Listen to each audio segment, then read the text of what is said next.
Fatalo fatu ila ufafonga anga Samoa nei fo e sofo malo le soifua. Le tautua fai pea lau Samoa Entertainment TV mai Samoa ai usi mai al fafonga fa opoponga wana tamua yene yaso. Wa toi fafo mai ai le fai ngā malo le fas ai a tatau ale tangata soifua yana mesina. Ai mai se o fanua masuafa matai.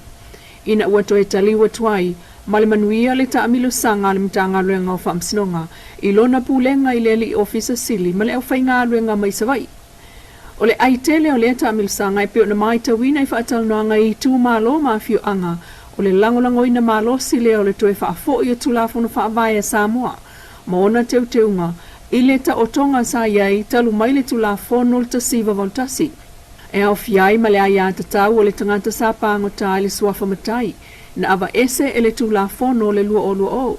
Ua fōlinga e whaailonga lanu le ava ese o le matai, mai le tangata sa pangota, mai o le ava ese le vaenga leo le tula fono, ai tuu le pule sa oloto, e pule ai sui o ainga pefa a matai le tangata sa pangota, ai ava ese mai no tianga I lalo le tula fono.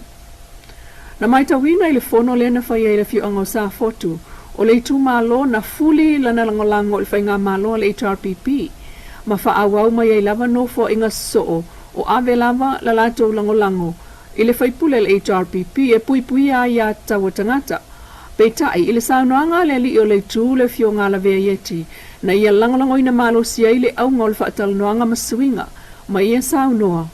O lana tu o lalo ua maa tele whaasalanga o soli tu la fono. Ai whaaftai te ungo tu la fono toe foi I le tasiva voltasi o na toe le lei leo po kalame.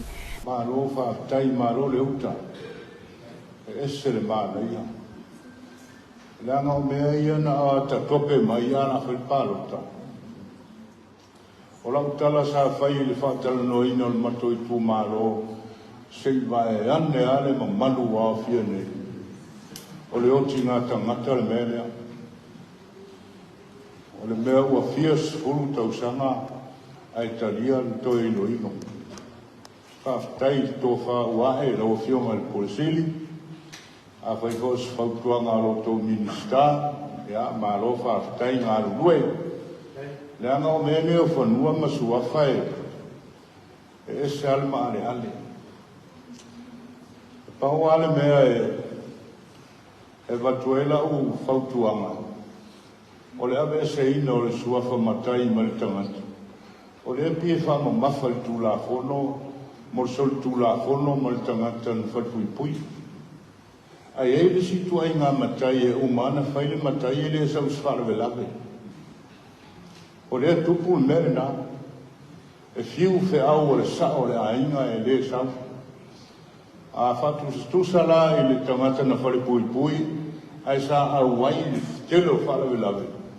Ia o le ese sema le na, ia malfoi upu le ono se furu.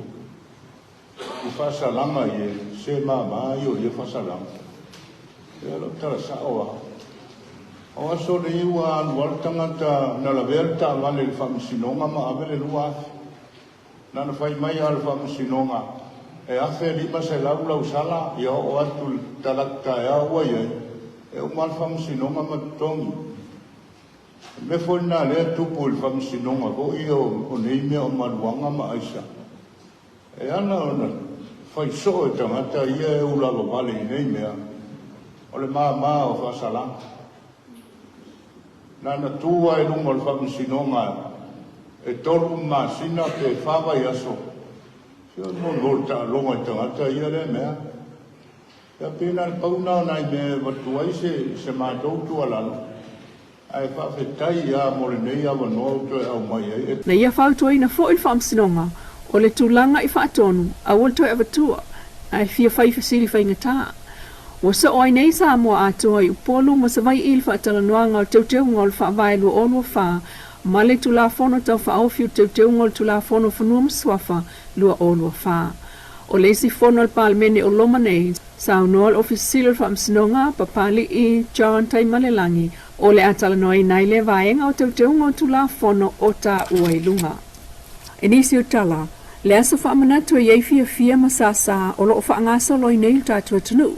Peitai, o se whaamaninonga mo le sila fia lautele, e le o le se lautau sanga o ngā marisi. E pei ona ta ue tātou ata mua ua tuanai, ai o le se lautau sanga o le mopa, le Mary's Old Pupils Association, e wha manunua 12 sasiai o le whasaonga o le se lautau sanga o le Mary's Old Pupils Association, ai le oa o ngā marisi e pei ona o ta ua mua. Ua toe tau mawhai ai nei le ofisa o whai ngā whaiwai wha alawi loa a wala sanga maua atili ai pēa ia mō tau mawha malanga tūpea tangata Samoa. E peo na iei le whaitaita inga le fiu angau sai pipi sa vai ili toe tutoina o le amu. Peita ei o a fianga o amu ma au ili tele o fiu anga i sa vai e a fua lava ona o whangotanga mai le silia le 5 sefulu i le ono sefulu tau sanga watuanai. O le whaatama ia o amu e le o soli tu la fono wana na fia peo na sao noa le tātou paanga mai le tua tane. Na ia sao noa, o le ono na tau sanga ai amata o na tau moe i le ngātai whale o le lātou nu umasela la au e manga e tu ia ia, pe a pā ane se whanaia. E tu fia ia nae pepe ma lava isi ai mamate mai le whanaia. Ai ua toe o aso umalava sa pā ai whanaia. Na ia whaamatala o nā vai taimi sa ola le lei ai amu, sa monga ni a o se wha alau, e a monga i o se tulinga atu, e a monga i o se matatasi a taurelea, e a monga o la palolo, e tumu mai tā ngā palolo. Ai ua whaasolo ane le whaase fulutau sanga mulmuliane, ua mou umatu nā mea, ua o le tūlanga, o le peo le tai ai ali mai nā o maa papae, o le aliti tai o le amu ua pē atoa ma le a au, ua nuti pala mai taimi o whanaia. Ua malosi nei le tūlafono ma whaasalanga, ina ua awhia i fo iso i fua tangata mai nai tu ai ngau whangotanga, whaatau tala ma le so ona whai, ai mai se ai o whanaia. Umane whanaia, ai whaasolo ili wha o ngā whangu waila au, e o ile tafu e o le amu e pē atoa ma whingota uma o ila loifo. Pei tai o nā awhianga o le aliti tai mai sā wā ngā tangata, o mai nei, o whaopopo i ai masuinga o le tau, o veve laile ngā tai whale masanga whai nai lava amu. Pei tai se furutau sanga taluai, o moli mawina nei le so solo le amu le ngā tai whale o awhio anga, i le itua tane iai sa fotu ma sa maunga, ni sina nuu sa awhia tele o na ngā tai whale i sa wanga o whaneia. O le ola le amu, ua toe la lata ane ai i le alo, ma ua le toe o mamawa i fo ni whangotanga le au maulu. Ua toe o fo ili taimi o aso la ono sifulutau sanga taluai, e pulou se suawai ai alu le tau le e whaamangoto e whanane se i nai. O le whinau le nā, lea o lo tau la mua mai ai le fionga le minista o whaatoanga mwhai ngā whaiva, le sunga la auli al mali e toa pula tai vau. Ia toe whaola whingota pei o limu, whaisua, maisi e tua iai, mō le soifua manuia o Samoa i so o seitu. Ia lava tau mafa, ma maua mai ai tupe. Mō o atoe lava le tufa i a Samoa i sa sae. Ai o le nuo a sangai sa vai i le si nuo lo tau mawhai e totolo na amu ili taimi nei. Whaatusa i si nuo, o lau si usi o lato ngā tai whale amu ina ua whaamalo sia e pule ngā nuo, whaasa o na toe whao ngā whanaia o vaila au po Avenue Kini.